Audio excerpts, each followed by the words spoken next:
Hey, what is up, everybody? This is Stevie Breach coming to you here today. Yesterday, it was announced by WWE that JBL would be added to the Hall of Fame class, going into the Hall of Fame at WrestleMania 36, joining along the NWO and Batista. JBL is one of those guys, honestly, when I think about it, I think maybe it's because he helped induct Teddy Long a few years ago, I believe at WrestleMania 32, that to me he seems like one of those guys that I already thought was in the WWE Hall of Fame.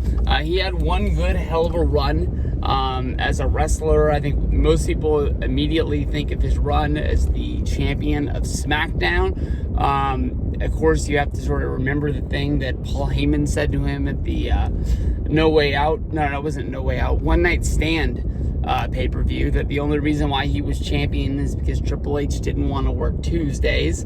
But, you know, he had a run with a member of being the Acolytes with Bradshaw and Farouk, which, you know, they were part of the Ministry, and then once the Ministry angle ended, they basically started their own, like, bodyguard, protective agency backstage, where they once had a t-shirt that said "always poundin' ass" on the back of it, and WWE Shop sold it.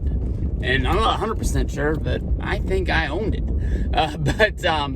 You know, those are the two big things. I think one of the big highlights that comes from JBL's career is when he sort of reinvented himself as a guy on the SmackDown announce team.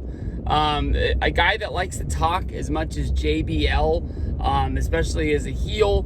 I don't think there was any way in the world that this was going to end badly. But I think JBL came in to being the announcer on the SmackDown brand right after Mick Foley walked out of the company. Foley was being tested as the announcer for SmackDown, and most people thought it was going to work, but Foley didn't like the way that he was treated. Basically with Vince McMahon yelling in his ear, telling him what to say the whole time on SmackDown, and basically said, "That's it, I'm done." But JBL really came in there and was a big support staff to the team. And I think that when his time was done, he walked away.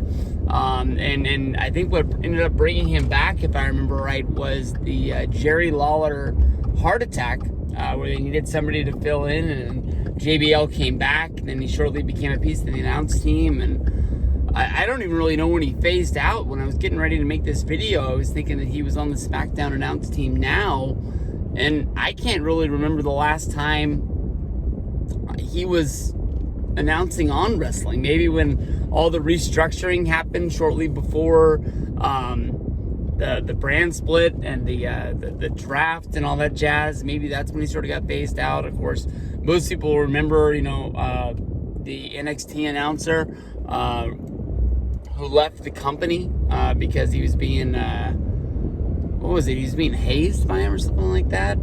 I remember that JBL is one of those guys that always used to haze a lot of people backstage. And, you know, now that he's not really in the locker room's a lot different, and it's not really run during the ways of, you know, like when Bob Holly was there and things like that, and Chris Benoit. But Joey Styles, the former ECW announcer that was brought into the company, basically got fed up with JBL, giving him shit all the time, and punched him right in the jaw, knocked him out on one of those Iraq tours that they would do for tribute to the troops. And that was like a big thing that was talked about for a long time, that a guy like this that would bully all these people would get knocked out by a guy like Joey Styles. But you know, Bradshaw was a guy that, you know, came into the company. You watch those early days of him as Justin Hawk Bradshaw, as a member of the Blackjacks. It didn't really seem like it was a gimmick that was going to work or going to last. Once that tag team ended, he just kind of floated around, and now you read things that there was talks of him getting released, that he actually wanted to leave the company and go work over in Japan, where he thought that he really could be a star. and be used to his potential, but he just kind of stayed with it. Sort of got lucked in to the whole Acolytes deal, and then I believe they broke up the Acolytes with the first draft, like in 2002, and they went their own separate ways, and it kind of looked like Bradshaw, get out of here, needed a home again, and that's when he just sort of lucked into the whole JBL deal because they needed a heel champion. Guys were getting hurt on SmackDown like crazy, and they were just desperate for some sort of a lead heel, and he lucked into it. And I remember at that time, I watched the first 2 episodes, and I need to get back on them. But that whole documentary series they're running on the WWE Network right now. The one thing I really like about the Ruthless Aggression era is that is an era where I wasn't really watching wrestling that much. I was still reading WWE magazine at work when they would come out with new editions. I was going on dirt sheets sporadically, kind of keeping up with the business, seeing what was going down.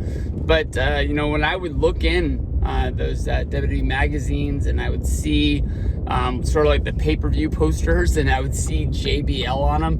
I'll tell you the truth, I did the same exact thing with the push of Eddie Guerrero. When I saw that Eddie Guerrero was going to be main eventing the No Way Out pay-per-view against Brock Lesnar, I honestly thought it was a joke.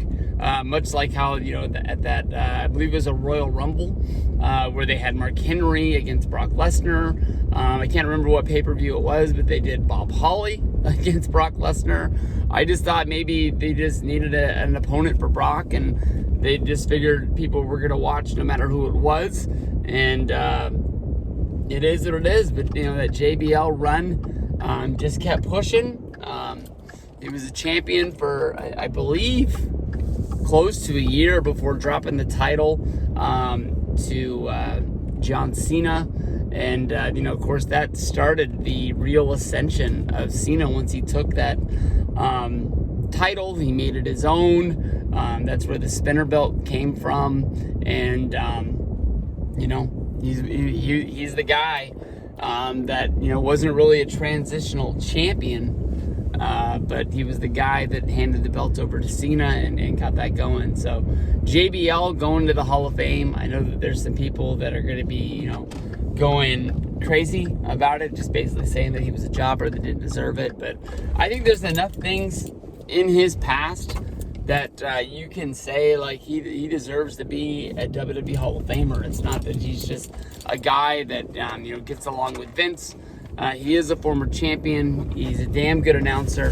I wouldn't necessarily say that he's guaranteeingly being like a top 10 announcer in the company, but I do think that he's been one of the best heels that they've had be there. So I think it's going to be good. So JBL in the Hall of Fame. See how this works out. Peace out, everybody.